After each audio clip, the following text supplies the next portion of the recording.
c'est bon, on va pouvoir lancer l'une des dernières interventions de la soirée. Donc je vais laisser la parole à Mareva et Mihilani qui vont s'adresser du coup à Chantal. Je vous laisse la parole. C'est bon. Allez, on commence. C'est la caméra. Donc voilà, on peut lancer. Bonjour à tous, merci d'être là pour cette rencontre avec Chantal Spitz. Beaucoup le savent évidemment puisque Chantal est la première auteure autochtone publiée en français avec l'île des rêves écrasés en 1991, c'est-à-dire il y a 30 ans. Et donc ce salon du livre fête un peu justement cet anniversaire plus que spécial.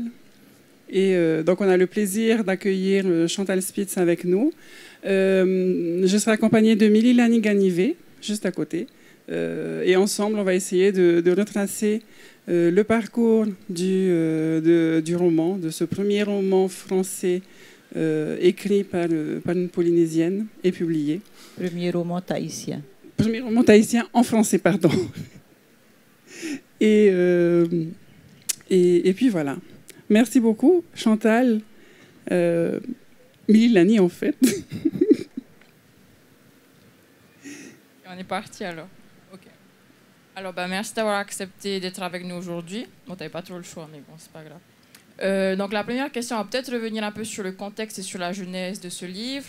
Et donc, est-ce que tu peux peut-être nous parler un peu de la naissance, justement, du livre? Comment naît, en fait, l'île des rêves écrasés? Il me semble déjà qu'il n'avait pas vocation forcément à être publié. Et donc la question que j'ai envie de te poser, c'est par quel miracle, j'ai envie de dire, arrive-t-il dans nos bibliothèques en 1991? Alors, j'ai 30 et quelques années. Je commence à me demander qu'est-ce que j'ai fait de ma vie. Qu'est-ce que je vais laisser à mes enfants? Et en fait, je m'aperçois que je ne vais rien leur laisser parce que je ne sais rien faire. Et du coup, je me dis, je vais peut-être alors leur écrire notre histoire. Parce que c'est quand même quelque chose qui me travaille depuis toujours. C'est notre histoire, elle est toujours racontée par l'autre. Et je me dis qu'il serait temps que quelqu'un la raconte vue par nous. Donc je me dis, c'est ce que je vais laisser à mes enfants. Notre histoire vue par nous. Donc j'écris notre histoire vue par nous, enfin par moi en tout cas, et en pensant que ça allait être ce que je vais laisser à mes enfants parce que je ne voyais pas qu'est-ce que je pouvais leur laisser d'autre. Donc voilà, l'histoire, je l'écris et le cahier reste dans mon panier pendant je ne sais pas combien de temps. Et j'ai une sœur extraordinaire dont un des passe-temps est de fouiller dans mes affaires. Donc elle fouille dans mon panier et elle trouve le cahier. Moi j'habite à Huahine à cette époque, enfin j'habite toujours, j'habite à Huahine, donc je descends régulièrement pour voir ma soeur et ma maman qui habitent toujours à Tahiti. Et un jour je vais en ville, je ne sais pas quoi faire, je ne me rappelle pas, et je reviens et ma soeur me dit « Ah tu sais, j'ai lu ton livre » et je lui dis « Ah non, moi j'ai pas fini de le lire, donc tu me rends » parce que je pensais qu'elle parlait du roman que je lisais. Et elle me dit « Mais non, pas ça, ton livre, le livre que tu as écrit. » Je n'ai pas écrit de livre. Donc elle va dans le panier, elle sort le cahier, puis elle me dit « Mais si, ça !» Mais c'est pas un livre. Donc elle me dit « Ah, mais tu devrais publier, c'est bien, tout. » Et je dis « Publier n'importe quoi. » Et alors, c'est terrible, hein, je lui dis « C'est bien que les Tahitiens, ça ne publie pas. » Elle me dit, elle est gentille ma soeur. Elle me dit, oh, il y a bien la série Harlequin. Parce que ma grand-mère était tellement vieille qu'elle pouvait lire que les séries Harlequin à l'époque. J'ai dit, oui, c'est vrai, il y a les séries Harlequin. Bon, ça en reste là et elle donne à une copine qui pleure. Ah, c'est mon histoire, mon histoire. La deuxième copine pleure et voilà, c'est comme ça que ma soeur et mes copines trouvent l'éditeur qui accepte de publier.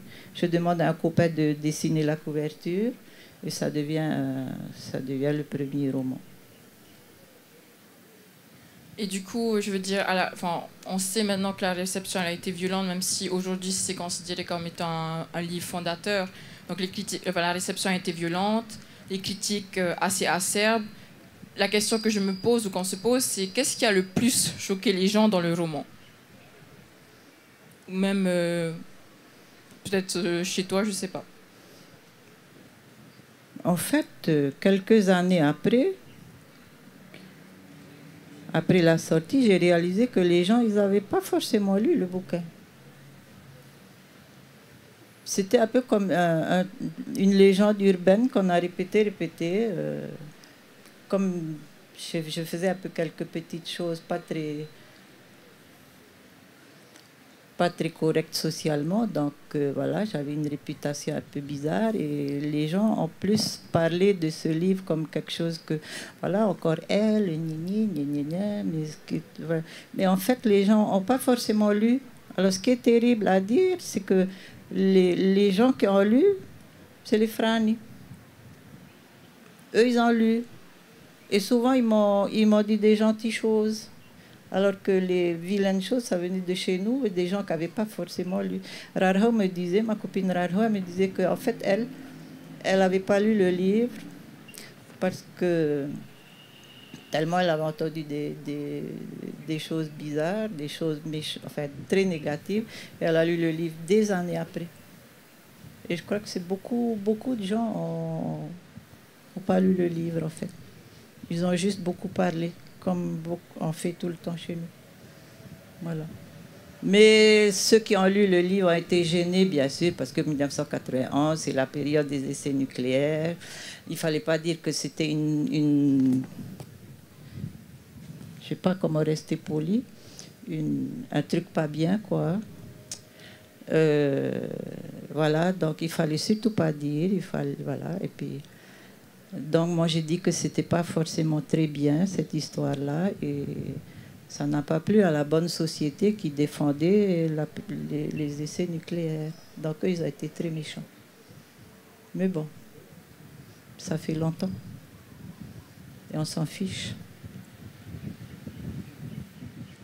Et malgré ça, comment est-ce que le manuscrit arrive chez un éditeur? C'est la grande question. Il arrive parce qu'il y a ma sœur, il y a les copines, et il arrive parce que c'est une équipe qui... Alors, ils savent bien qu'est-ce qu'ils sont en train de publier. Et ils se disent, on va quand même publier. Et voilà, mais personne n'imagine qu'on va vendre plus de 50 livres, je crois. On n'a aucune idée de voilà, c'est Roger Bella qui était l'imprimeur. Enfin, il y avait une petite équipe. Ils avaient un comité de lecture, donc ils ont lu, ils ont décidé qu'ils allaient publier. Mais je ne sais pas si on a vraiment réalisé que ça allait être un bouquin, quoi. Enfin, je ne sais pas. En tout cas, ça arrive chez eux et tout de suite, ils disent oui. Et mon copain qui est prof d'art plastique, il dessine la couverture. Et c'est comme ça, c'est que des petites choses comme ça. C'est une accumulation on n'explique pas et ça fait un livre. Mais je ne sais pas comment... Enfin, je ne peux pas expliquer. Et moi, j'y croyais pas, bien sûr. Je me disais... Je ne voyais pas ça comme un livre, donc j'imaginais pas du tout l'objet livre que ça allait donner. D'accord. Et pourtant, ça a donné le premier roman tahitien. Ouais. Et dans le livre, l'histoire commence... le livre commence par retracer une généalogie familiale depuis l'arrivée des premiers Européens jusqu'à la mise en place des essais nucléaires.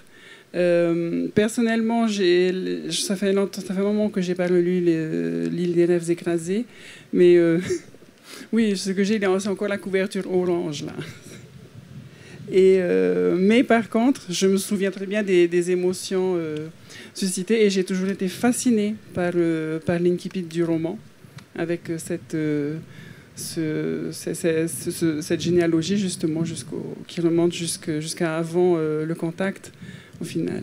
Et je voulais savoir pourquoi tu commences comme ça. Ou comment. Ou les deux. Eh bien, parce que toutes les histoires d'ici commencent comme ça.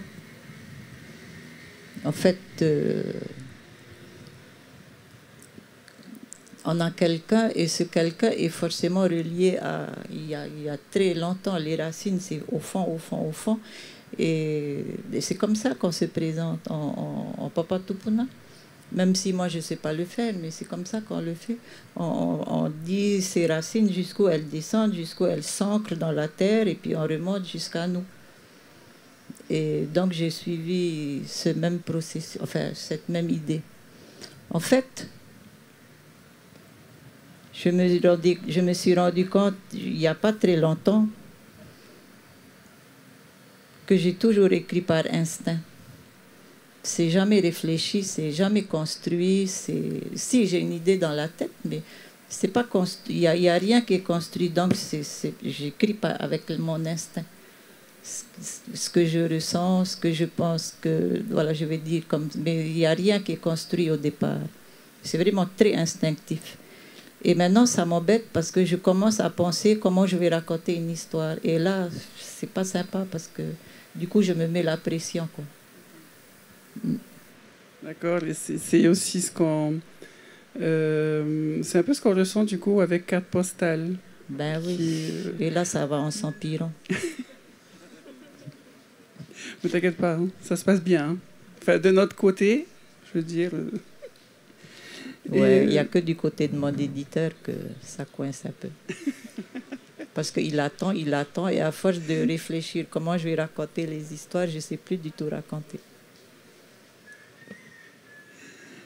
Il y a un thème récurrent dans l'île des rêves écrasés qui aborde la question du progrès dans toutes ses formes, qu'il soit technologique, social, économique, et donc jusqu'aux essais nucléaires. Cette question du progrès, en fait, finalement matérialise la collision entre deux peuples qui ne se rencontrent pas, au final, ou qui ne sont pas d'emblée à égalité. Est-ce que... comment on résout ça aujourd'hui, ou enfin, en 91, quand sort le livre? J'ai pas compris. Comment on résout ce conflit, ce malentendu? Ah ben, on ne résout pas. Voilà. En 2021, on ne résout toujours pas. C'est toujours le même souci. Voilà, c'est deux peuples qui ne se rencontrent pas, et je maintiens que la rencontre s'est toujours pas faite. On fait semblant de croire qu'on se comprend ou qu'on se connaît, c'est pas vrai. Donc c'est toujours là, et alors peut-être moins avec les jeunes générations, en tout cas à ma génération. Moi je sais que on s'est mélangé très très peu. Par exemple, quand on était à Gauguin, on ne se mélangeait pas.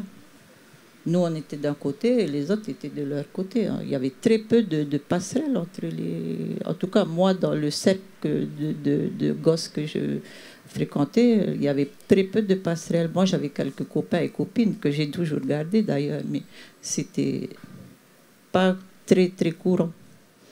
On se parlait, bien sûr, puisqu'on était dans les mêmes cours et tout, mais en dehors de l'école, on n'avait pas de lien privilégié. Et oui, le progrès, paraît que c'est un progrès. Pour moi, ce n'est pas un progrès. C'est un progrès technologique, peut-être, mais ce n'est pas un progrès humain. Si un progrès humain, c'est perdre les liens de société, c'est perdre les liens de la communauté, c'est perdre tout ce qu'on a, qui fait nous, ben c'est sans moi ce progrès-là. Donc pour moi, il y a un progrès technologique et que j'aime pas vraiment. Enfin, il faut pas non plus. J'aime bien l'électricité, j'aime bien la voiture, j'aime bien aller en avion, j'aime bien Internet, mais ça n'envahit pas mon quotidien. Voilà. Et c'est pas ce qui fait, c'est pas l'essentiel de mon quotidien. L'essentiel de mon quotidien, c'est avoir des liens avec les gens, c'est l'humain. Je trouve que le progrès tel qu'on ce qu'on appelle le progrès, pour moi, ce n'en est pas un parce qu'il n'y a plus d'humains. Donc, ça ne m'intéresse pas vraiment. Un autre thème dans le livre, et c'est aussi encore un peu ton dada d'en parler, c'est l'histoire. La nôtre, celle qu'on connaît, qu'on veut bien connaître, celle qu'on nous apprend, et surtout, en fait, celle qu'on ne traverse pas ou qu'on s'empêche de traverser ou qu'on nous a empêché de traverser. Et cette contre-histoire qui, du coup, devient palpable dans le livre, est aussi porteuse de malentendus, enfin, il me semble, de malentendus sur qui on est à la base. Et je voulais savoir, enfin, je connais la réponse parce qu'on en parle beaucoup ensemble, mais je voudrais que tu lises, en fait, d'après toi, pourquoi est-ce qu'on a autant de mal à traverser cette histoire? Alors, en fait, je m'aperçois au fil du temps que c'est quelque chose qui me... En fait, c'est ce qui m'intéresse le plus dans ma réflexion. Ça commence avec l'île des lèvres écrasées, même si je ne suis pas vraiment consciente, parce que là, je veux raconter l'histoire vue de notre côté. Déjà, ça veut dire que l'histoire qu'on me raconte, elle ne me convient pas. Je ne suis pas persuadée que c'est comme ça que ça se passe. Donc, je veux raconter à mes enfants notre histoire vue de notre côté. Donc, ça remonte déjà à là. En fait, on a l'histoire officielle, racontée officiellement. Voilà, Mia est arrivée, on les a accueillis, on leur a offert des femmes. On connaît tout ça. On connaît. C'est raconté, c'est filmé, c'est écrit, voilà, on connaît. C'est joué, c'est tout ça. Après, enfin, je ne sais pas, la moindre ce qu'on doit au moins à nos parents, c'est de réfléchir. Mon père me disait, n'insulte pas ta mère, elle a passé 9 mois à te faire un cerveau, s'il te plaît, utilise-le. Donc voilà, utilisons notre cerveau et demandons-nous si c'était vraiment comme ça. On voit bien que ça ne tient pas la route. Après, on lit quelques bouquins, pas Bougainville et tout, mais on lit les livres des seconds qui ne sont pas du tout mis à l'honneur. Et là, on s'aperçoit qu'on ne raconte pas la même histoire. Cook, il arrive... Non, Wallis, c'est qui le premier? C'est Wallis. Wallis, il arrive... La version officielle, c'est qu'on a des tas de pirogues qui arrivent et qui veulent... On ne sait pas pourquoi ils veulent l'attaquer. Peut-être bien qu'ils veulent l'attaquer, ce n'est pas le problème. Il fait quoi? Il nous tire dessus à coups de canon. À quel moment on nous a dit ça? Jamais on nous a dit que la première chose qu'ils font, ils nous tirent dessus à coups de canon. Ils nous tuent. Voilà.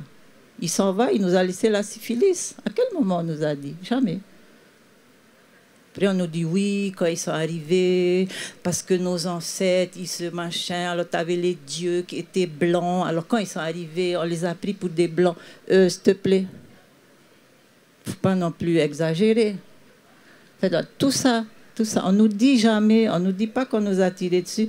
Non, on était content d'être français. Non, il y a eu la guerre dans toutes les îles, il y a eu des guerres. On est mort pour ne pas être colonisé. Enfin, voilà. Et ça, on nous dit pas. On nous dit, ah non, mais ils étaient contents, on a signé allègrement, on a bu le champagne. Non, c'est pas comme ça. Il y a de la résistance.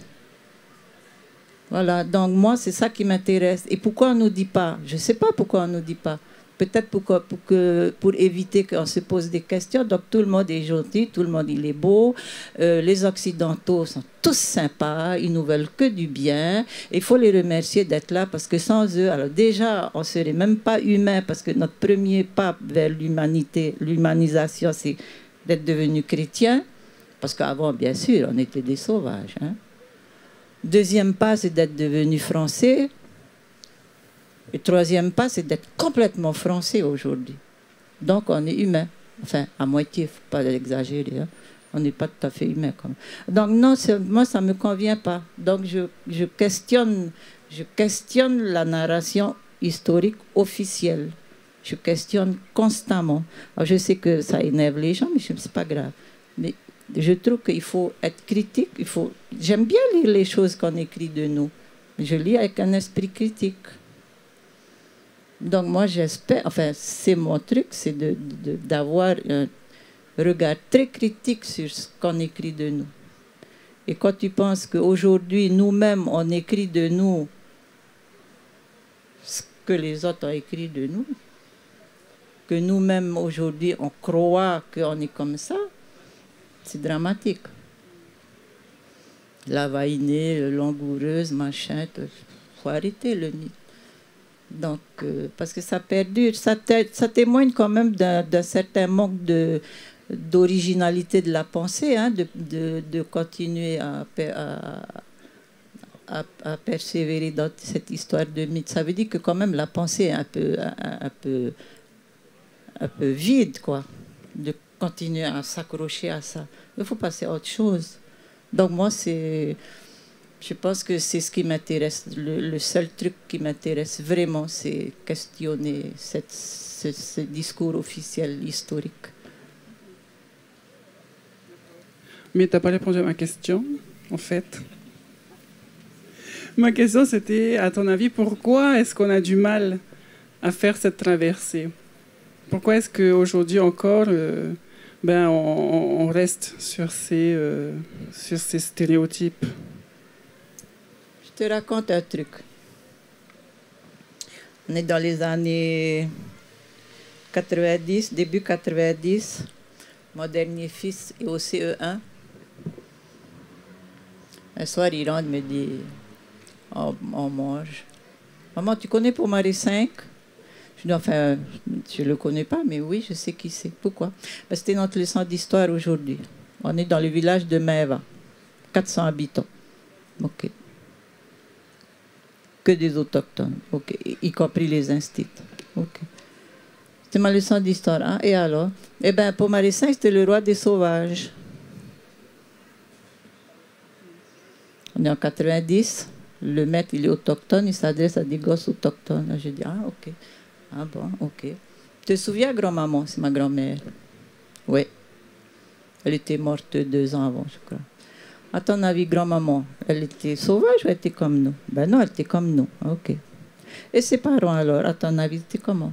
Ben, comme nous. Je dis, t'es sûr, hein? Ben oui. Ben, pour Marie-Saint, c'était le roi des parents de grand-maman. Et là, le gamin, il me regarde, il me dit, mais mon maître, c'est un menteur. Je dis, ben oui, ben tu vas demain à l'école et tu dis à ton maître qu'il est un menteur. Parce que c'était pas le roi des sauvages. Bon, pauvre gosse, il est allé, il a dit que c'est un menteur. Bon, il a été puni. Alors, extraordinaire, le maître lui dit, qui t'a dit ça? C'est ta mère, évidemment. Il a dit oui, ben évidemment. Bon, il a copié, je ne sais pas combien de fois. Enfin bref, je ne me rappelle plus, il a été puni. Voilà pourquoi. Voilà pourquoi. Parce que nous-mêmes, c'est ce qu'on apprend à nos gosses. Nous-mêmes. On a complètement intégré qu'on n'était pas des humains. Et pire encore, aujourd'hui encore, on est à la marge de l'humanité.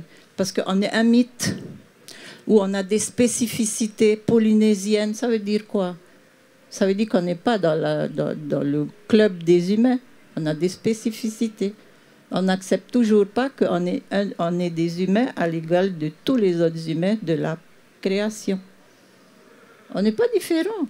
Ah, c'est quoi être une femme polynésienne?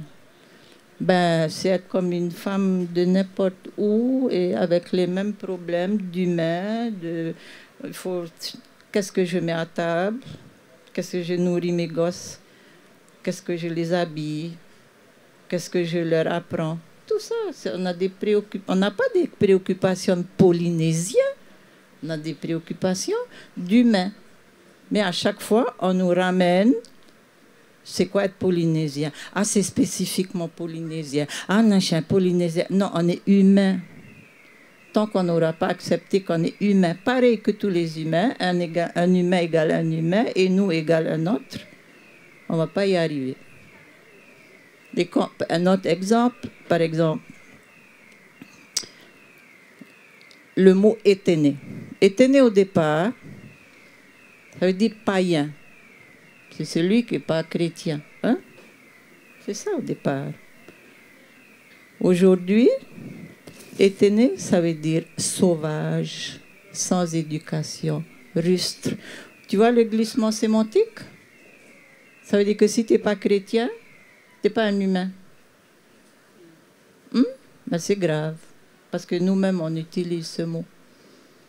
Et voilà pourquoi on n'arrive pas... Enfin, c'est pas que pour ça, mais je trouve que ces exemples, ça montre bien le souci qu'on a nous-mêmes. On n'a plus besoin de l'autre pour nous mépriser. Hein.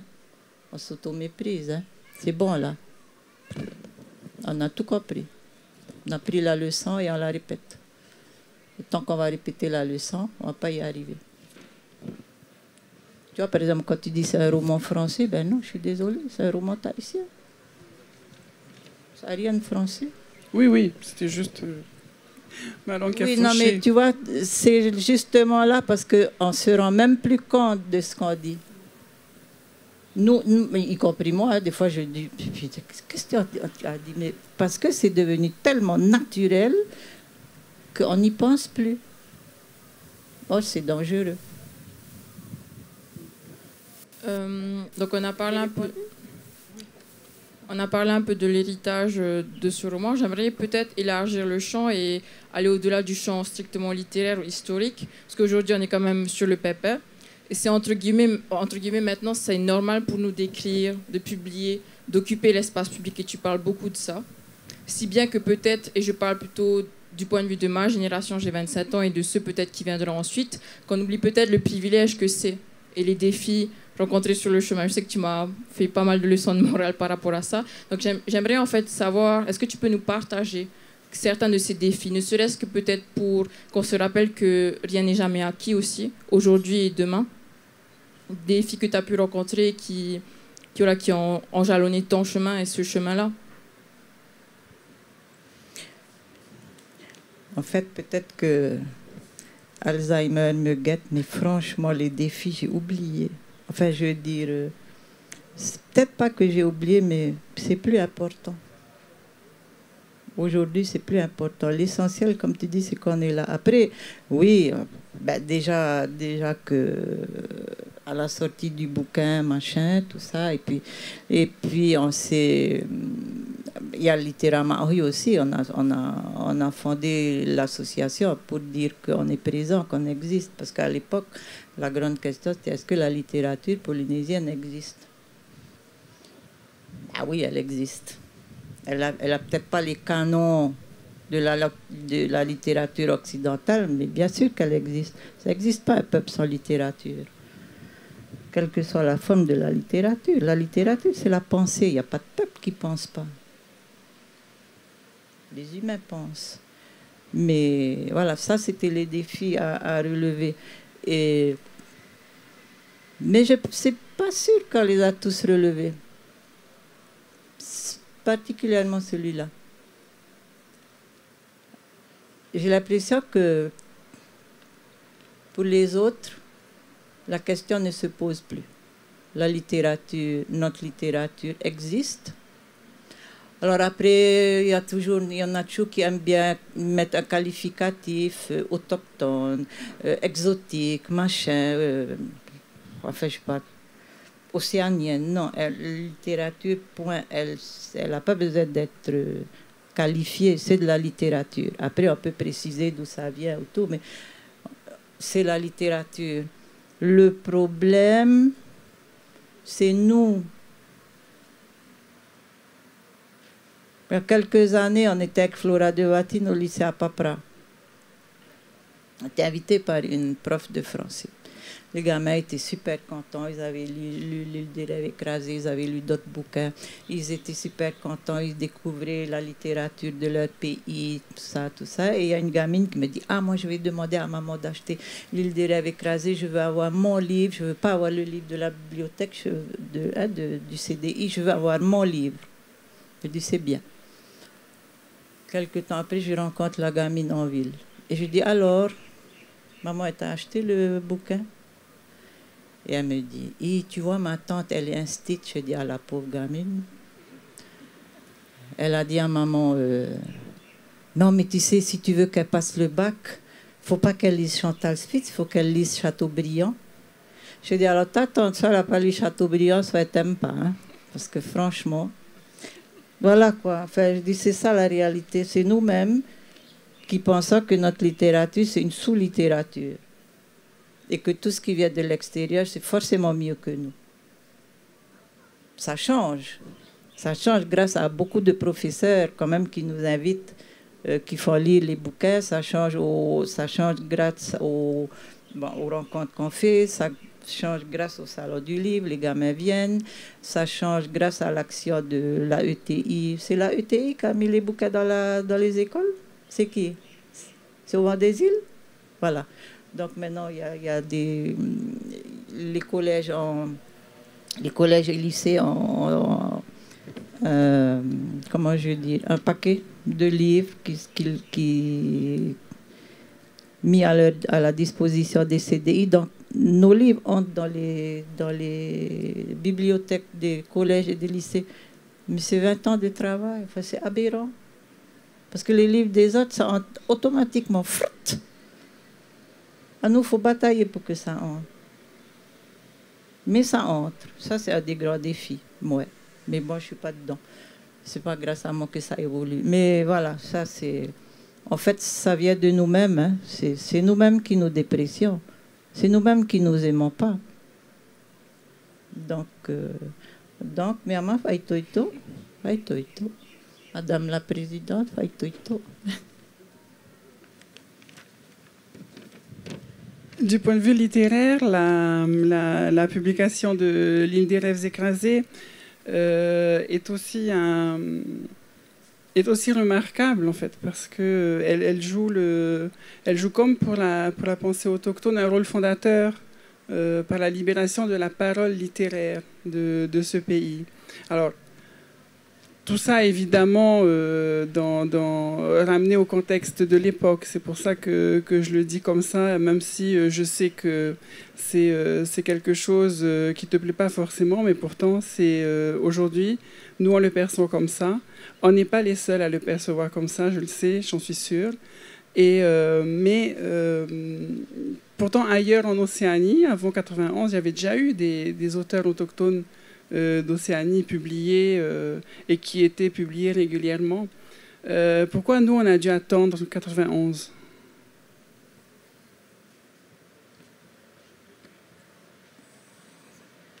Bon, c'est le premier roman.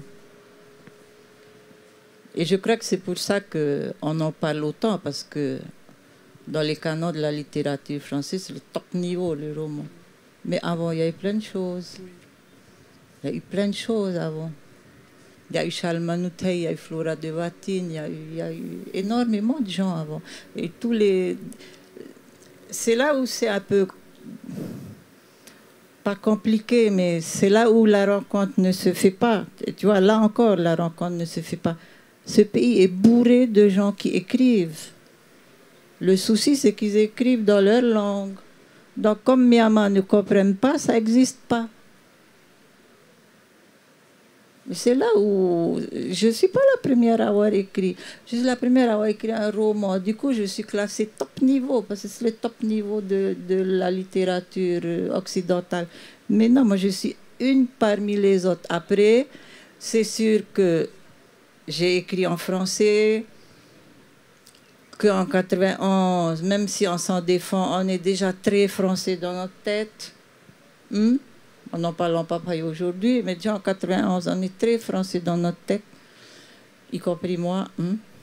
Voilà, donc, et ça fait l'objet de ça fait l'objet de critiques, ça fait l'objet d'études, alors que tous les écrits avant ne font pas l'objet d'études ni de critiques. Bon, ça ne répond pas à la question parce que Albert Wendt et les Maoris, ils ont déjà écrit des romans. Je ne sais pas à quoi ça tient. On en discutait avec Flora, peut-être que une des raisons, c'est notre désamour de nous-mêmes et notre mésestime de nous-mêmes. Quand je suis capable de dire à ma sœur, tu sais bien que l'État ici, ça ne publie pas, ça va chercher loin quand même dans le complexe, dans cette dépréciation de nous. C'est terrible de dire ça. Quand je pense aujourd'hui, je me dis, mon Dieu, le chemin parcouru, enfin, personnellement, le chemin parcouru, et pour nous tous, mais Alors déjà, depuis les années 60, dans ce pays, tu ne peux pas ouvrir ta bouche. Déjà, il y a une espèce de... Je sais que les gens ont oublié, mais il y a une espèce de terreur qui règne dans ce pays où toute pensée qui n'est pas dans le canon politique du moment, on te coupe la tête. Si on ne te noie pas, on te coupe la tête.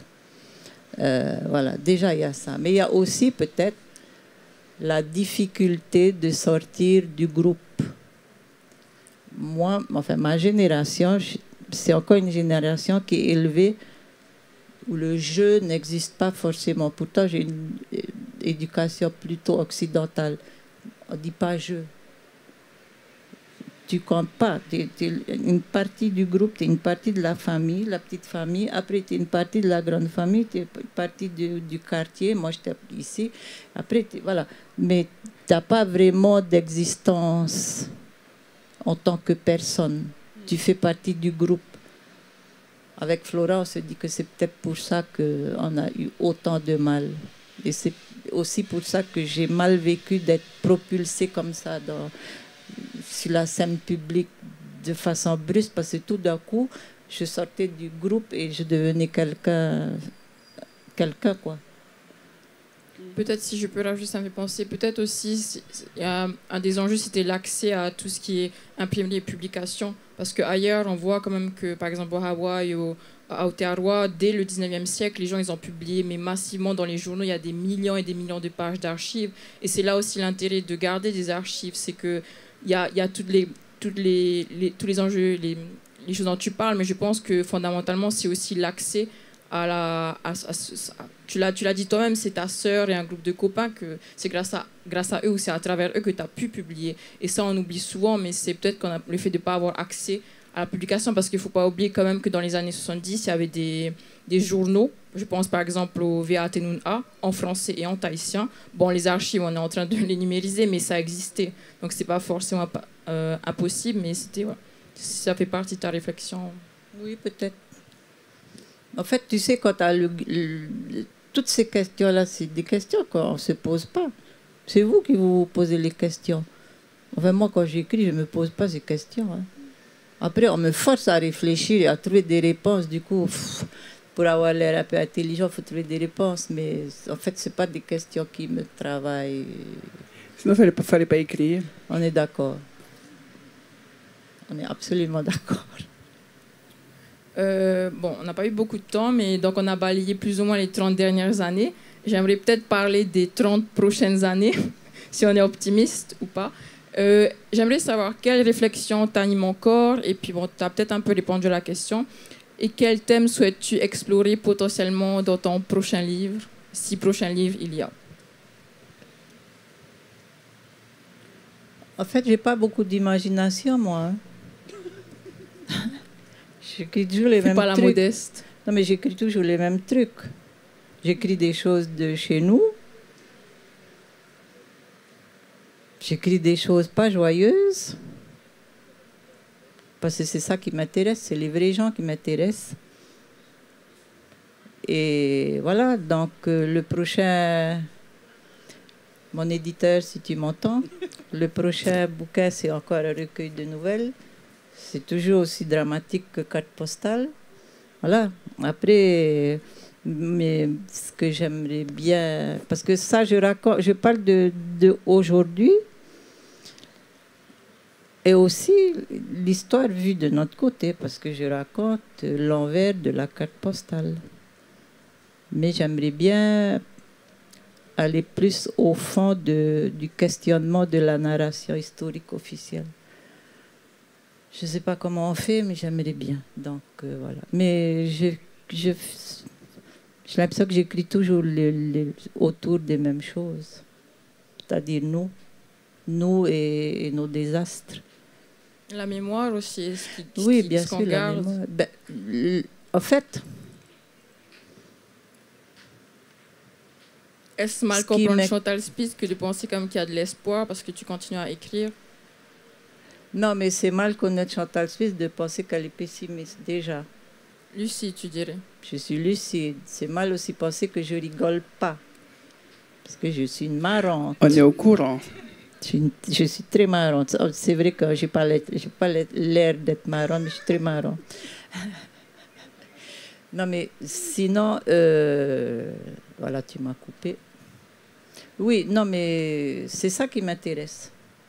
C'est parler de nous, les vrais nous, quoi. Pas les nous qui réussissent, les nous qui ont une jolie voiture, les nous qui habitent sur les hauteurs. Il y a plein de gens pour parler. De toute façon, on n'a pas besoin de parler d'eux, on les voit. Moi, c'est les nous qu'on ne voit pas qui m'intéressent. Et cette histoire de... Ah oui, on parlait de la mémoire. La mémoire, en fait, chez l'EPSOC, c'est une... Bon, on a déjà discuté de ça, mais je pensais qu'on n'avait pas de mémoire. En fait, on n'a pas de mémoire disponible. On va dire ça comme ça. Mais quel progrès! Ça ne va pas se discuter en public. Notre mémoire n'est pas forcément disponible. Donc, c'est ça qu'il faut aller chercher. C'est cette mémoire qui n'est pas disponible et qu'il faut rendre disponible. Justement pour qu'on arrive à traverser cette histoire et cette mémoire. Et pourquoi pas guérir? Parce qu'on est tous un peu mal foutus quand même dans ce pays. Et c'est un euphémisme. C'est toi qui connais les bons mots. J'ai une dernière question. Parce que dans ton parcours littéraire, comme dans ton parcours de vie, on ne peut pas ne pas parler de Littéralement Ohi, qui reste malgré tout lié à l'île des rêves écrasés. Est-ce que, parce que en fait, tu as participé à sa fondation il y a 21 ans. Flora de Vatine voulait rassembler des auteurs autochtones de chez nous qui avaient déjà publié. C'est comme ça que tu intègres ce groupe. Enfin, je ne sais pas si je raconte dans le bon sens, hein, mais c'est... Oui, à peu près. Voilà. Et donc... Pendant 10 ans, tu es secrétaire de l'association, puis pendant 10 autres années, tu en es la présidente. Aujourd'hui, tu passes le flambeau.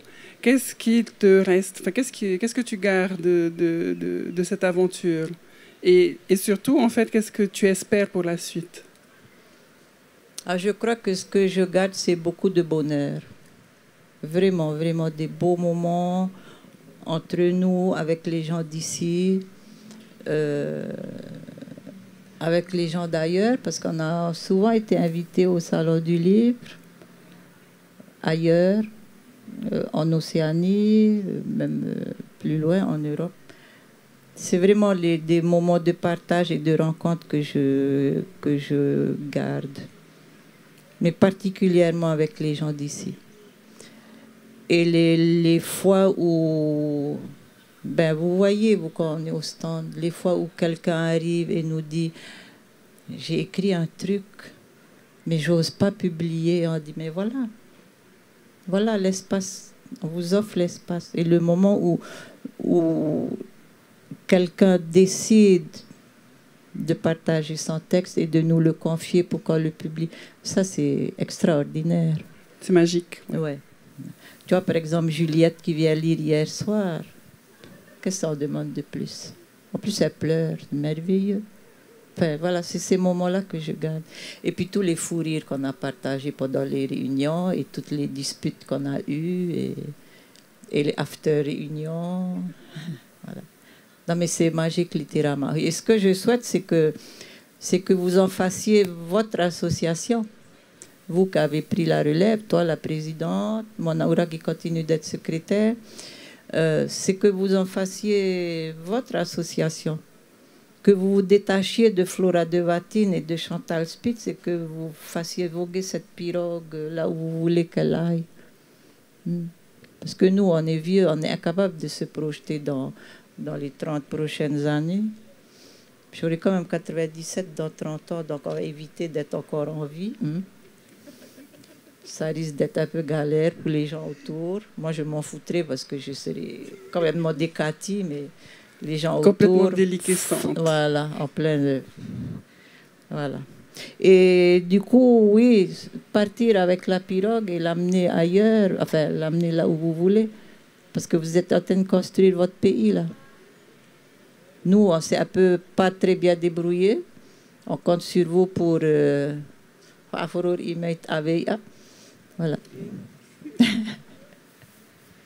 C'est c'était une jolie conclusion. Avant de, peut-être qu'il y a des questions dans le public avant de terminer. Oui, il y a une question là-bas pour le monsieur, le grand monsieur. Merci pour ta évidemment. Oui, j'ai deux remarques qui sont plus des remarques que des questions. La première, si je ne me trompe pas, les ateliers d'imprimerie de Roger Lelin, ils étaient situés en face du lycée Gauguin, en face de Mont-Blanc, à côté de la route, qui se trouvait par hasard, et sans faire de relations que vous avez fait, ni de relations révolutionnaires, mais qui était le siège du Diamanat Luna. Absolument. Et le quartier où je suis née, où j'ai grandi, je t'ai toujours dit que Paufey, c'était le plus beau quartier de cette ville. Un deuxième point sur le questionnement de pourquoi on a attendu 91. Il y a aussi des logiques structurelles. C'est-à-dire que, la Nouvelle-Zélande, qui est quand même un pays qui a beaucoup évolué très vite, mais c'est un grand pays, avec des éditeurs, et avec des initiatives personnelles. Je crois qu'en 80, ils font Pacific West, plutôt le secrétaire, je pense que c'est les années 80. Il emmène si la filiale dès le début là-bas, ça deviendra plus tard Little Island Press. Et puis à Penguin, il y a des gros éditeurs qui sont en place et qui vont chercher des auteurs. Donc il y a aussi cette réalité. Roger Lelin est un petit formidable que j'aime beaucoup. Ça, c'est pas non plus un auteur structuré pour dire oui. Donc c'est peut-être aussi, ça passe aussi par des initiatives traditionnelles. C'est un peu ce que tu disais. Oui. D'autres questions peut-être avant de clôturer tout ça? Malgré les apparences, je ne mange pas les gens. C'est un sauvage. Ouais, c'est ça, ça doit être ça. J'ai l'apparence en tout cas. Non, c'est bon, on va laisser Mariva clôturer. Il est très cliché. Il y a Peter Brown qui a Peter. une... Allez, Peter. Hein? Allez, Peter. Et là... On sait qu'il meurt, donc on vient de poser la question. Parce qu'on vient d'évoquer un peu les désirs, l'île d'Hawaï a été prononcée, évoquée, mais pas par toi. Pourtant, ça fait partie de ton parcours. Oui, j'y ai vécu. Par rapport à ton parcours littéraire et la prise de conscience qui a été la tienne avant de te lancer dans l'écriture, c'était une autre Polynésie? En fait, ouais, Hawaï, ça fait partie des choses. En fait, on me demande souvent d'où vient mon... Enfin, je sais pas. Oui, non, Hawaï, c'était important dans ma vie, mais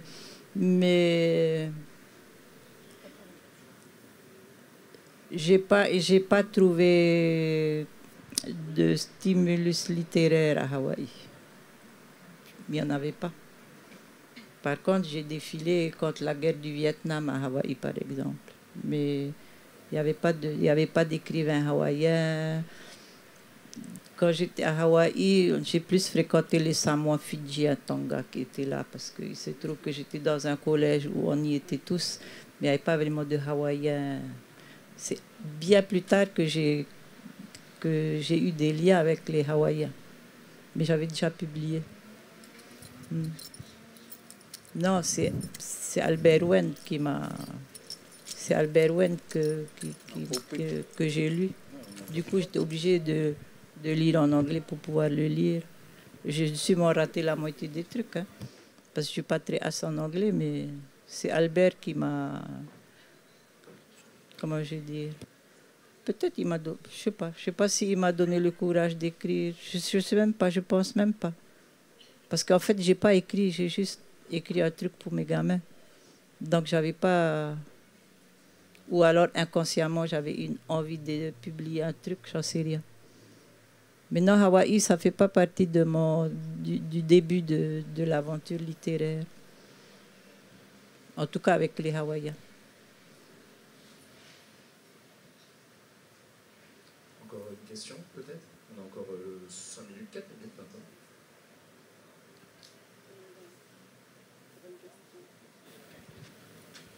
Il a déjà...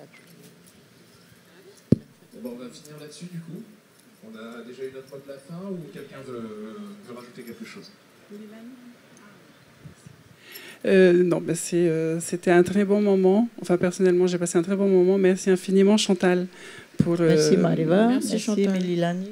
Pour ce moment passé ensemble. Et on pense fort à Titawa. Très, très fort. On l'embrasse bien fort parce que... Hein, enfin, voilà, bref. Et peut-être que je terminerai par dire que tu as plusieurs fois, en fait, encore une fois, tu vois, on se connaît peut-être un peu trop, mais je sais que quand on te demande qu'est-ce qui est à la fondation de ta pensée, tu nous réponds souvent que ce sont les voyages, plus que des gens ou des auteurs ou des événements, mais vraiment des voyages. Et donc, juste pour terminer, est-ce que tu peux en dire 2-3 mots? Oui, les gens et la réflexion vont venir plus tard, parce que je ne suis pas encore en âge de vraiment penser. J'ai 10 ans quand mes parents décident de nous mettre, ma soeur et moi, avec eux dans l'avion. On part pour 4 mois autour du monde. Et quand je reviens, je suis plus adaptée à ici. Parce que je vois des choses... J'ai 10 ans, on n'a pas la télé. Hein. On a peut-être 3 heures de radio par jour, je ne sais pas combien d'heures. Voilà, c'est très... On dirait que ça fait très 18e siècle, mais on n'avait rien, quoi. Enfin, nous, on était privilégiés, on avait des livres, mais sinon, il n'y avait rien. Et donc, on nous met dans cet avion et on va voir des choses qui vont me marquer, mais jusqu'à aujourd'hui, je ne pense pas tous les jours, mais ça fait partie de moi. Je vais donner 2 ou 3 exemples. On est à Miami, en Floride. Et on veut aller manger au restaurant et il y a une pancarte et c'est écrit « No dogs, no niggers ». Moi, je ne comprends rien. Oh, ma sœur, qui sait tout, elle traduit. Et du coup, je regarde mon papa et je lui dis « C'est quoi comme animal, un nègre ?» Bon, alors déjà, on m'explique qu'en fait, ce n'est pas un animal.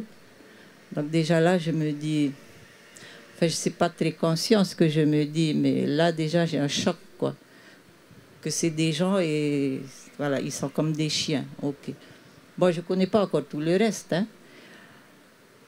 Après, par exemple, on est au Mexique. C'est un endroit où les touristes lancent des pièces et les gamins plongent.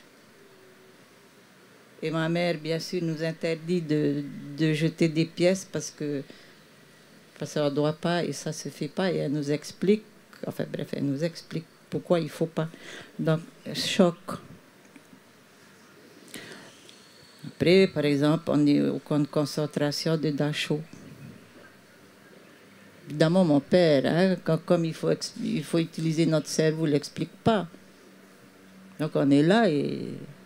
Déjà, quand tu arrives, tu as cette plaine-là, tu sais déjà, tu es derrière de la voiture, tu sens déjà que ça va être un truc moche.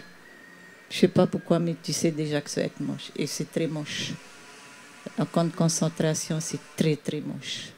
Et j'ai 10 ans, je ne sais pas qu'il y a des juifs, je ne sais pas que... J'en sais rien du tout. J'ai aucune idée de comment le monde marche.